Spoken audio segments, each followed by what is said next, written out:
આવો મિત્રો સૌ સાથે મળી જ્ઞાન સાથેની ધર્મની વાતો સાંભળીએ ટેલિવિઝનના માધ્યમ દ્વારા।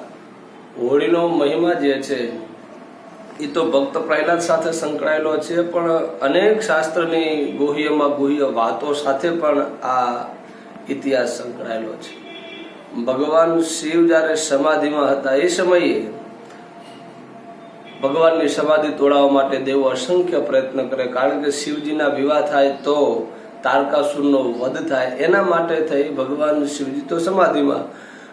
એવી કથા છે કે એ સમયે કામદેવને બોલાવવામાં આવે છે અને કામદેવે એવી કામનાઓ કરી કે ભગવાન શિવજી જે સમાધિમાં હતા એની સમાધિ પણ કામદેવે તોડાવી દીધી।